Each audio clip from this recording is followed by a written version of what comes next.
অৱশেষত আজি আদালতত অপেক্ষাৰ অন্তত জুবিন গাৰ্গৰ ৰহস্যজনক মৃত্যুৰ প্ৰথমখন অভিযোগনামা দাখিল কৰা হৈছে। প্ৰায় 3 মাহ আৰু 3 মাহ তদন্ত প্ৰক্ৰিয়াৰ অন্তত অভিযোগনামাত 7 অভিযুক্তক মূল অভিযুক্ত হিচাপে লৈ আদালতত দাখিল হ'ল প্ৰথমখন অভিযোগনামা।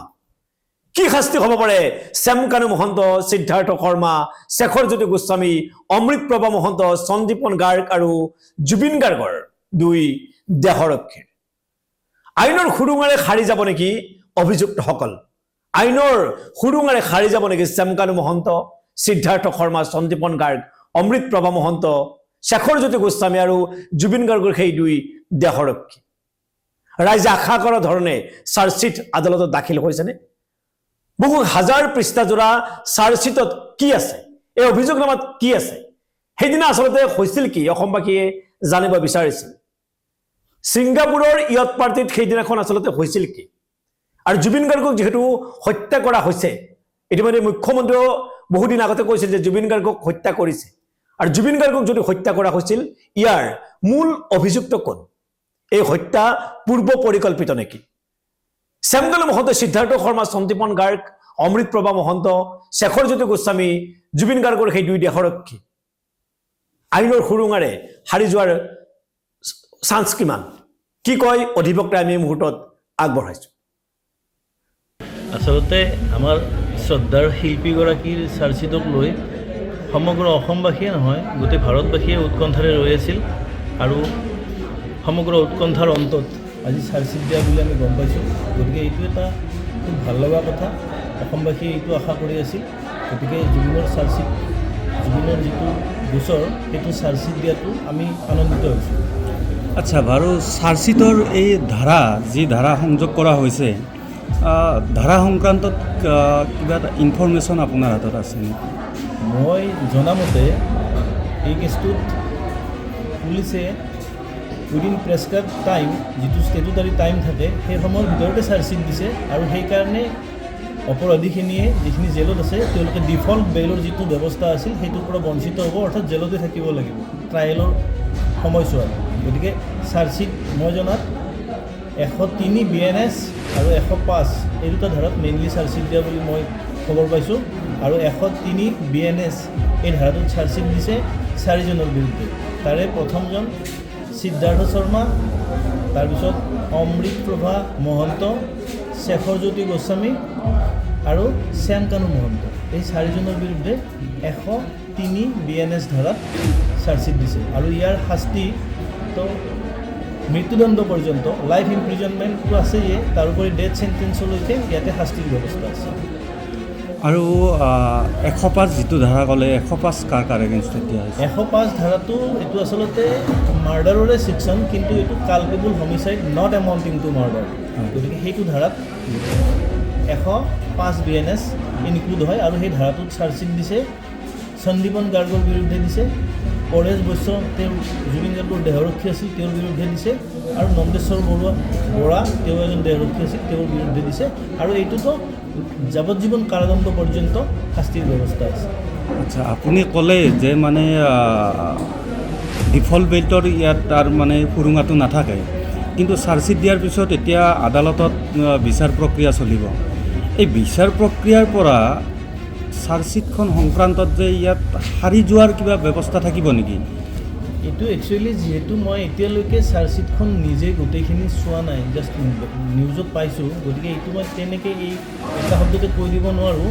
কিন্তু কথাটো হৈছে কি, যদি যিখিনি ৰিলেভেণ্ট উইটনেছ তেওঁলোকে যদি ভালকৈ ষ্টেটমেণ্ট দিছে, বা যিখিনি ডকুমেণ্টছ বা মেটেৰিয়েলছ পুলিচে ডিউৰিং ইনভেষ্টিগেশ্যন কালেক্ট কৰিছে, সেই মৰ্মে যদি কেছটো ইভিডেন্স বা ট্ৰায়েল ষ্টেজতো যদি সেইখিনি মেটেৰিয়েলছ কোৰ্টৰ সন্মুখলৈ আহে, তেনেহ'লে মই ভাবোঁ যে অপৰাধীকেইজনে নিশ্চিতভাৱে শাস্তিৰ সন্মুখীন হ'ব লাগিব।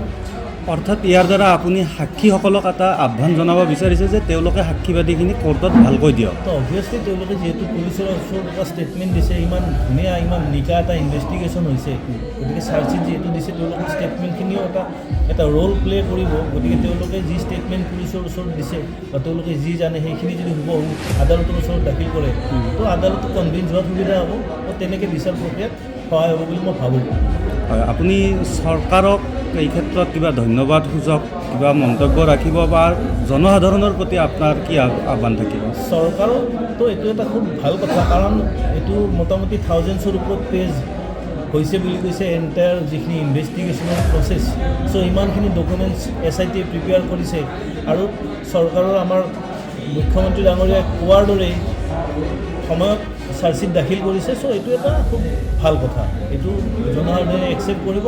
আৰু ৰাইজক মই এইটো কথা মানে মোৰ এনেকুৱা ভাৱ যে যিহেতু এতিয়া বিচাৰ প্ৰক্ৰিয়া আদালতত হ'ব, গতিকে ন্যায় ব্যৱস্থাৰ ওপৰত ৰাইজৰ নিশ্চয় আস্থা আছে, গতিকে সুবিচাৰ হ'ব বুলি আমি আশাবাদী। চ' এইখিনিয়ে মই ক'ব। এয়া আছিল অধিবক্তাৰ ভাষ্য। মৃত্যুদণ্ডেৰে দণ্ডিত হ'ব পাৰে, যাৱজ্জীৱন কাৰাদণ্ড হ'ব পাৰে, জৰিমনা হ'ব পাৰে। এয়াই অধিবক্তাৰ ভাষ্য আমি শুনালোঁ। আৰু যিকোনো অৱশেষত আজি অপেক্ষাৰ অন্তত আৰক্ষীয়ে SITয়ে আদালতত দাখিল কৰিলে অভিযোগনামা। ইতিমধ্যে এই অভিযোগনামা দাখিল কৰাৰ পিছত বিভিন্ন দল সংগঠন, অসম চৰকাৰৰ কেইবাগৰাকী মন্ত্ৰীয়ে এই সন্দৰ্ভত মন্তব্য কৰিছে। সকলোৱে বিচাৰিছে যে জুবিন গাৰ্গে ন্যায় পোৱাটো সকলোৱে বিচাৰিছে। সকলোৱে একেমুখে কৈছে যে জুবিন গাৰ্গক যিসকলে আচলতে হত্যা কৰিছে, অভিযোগনামা যদি হত্যাৰ কথা স্পষ্টকৈ আছে, তেতিয়াহ'লে জুবিন গাৰ্গক আদালতে ন্যায় দিবই। এই বিশ্বাস প্ৰত্যেকগৰাকী ব্যক্তিয়ে ৰাখিছে, অসমবাসীয়ে ৰাখিছে।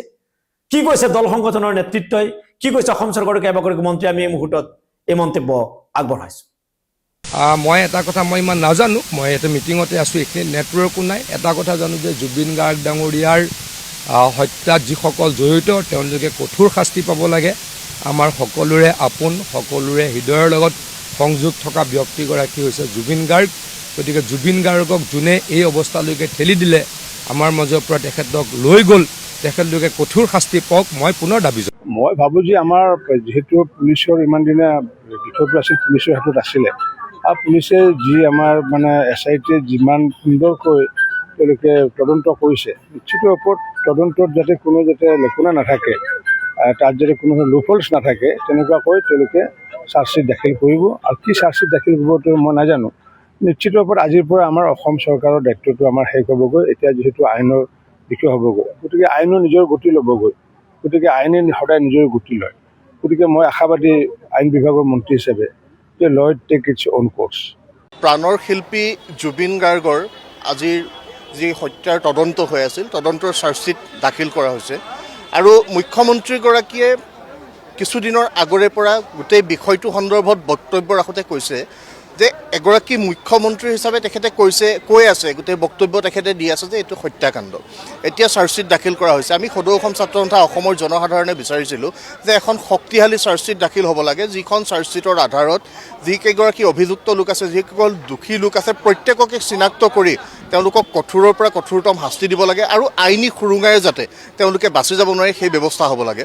এতিয়া চাৰ্জশ্বিট দাখিল কৰা হৈছে, মহামান্য আদালতে গোটেই প্ৰক্ৰিয়াটো আগবঢ়াই লৈ যাব। এই প্ৰক্ৰিয়াটোত আমি চৰকাৰৰ যিখিনি কৰণীয় দায়িত্ব আছে, আহিব লগা সময়খিনিত চৰকাৰৰ দায়িত্ব থাকিব।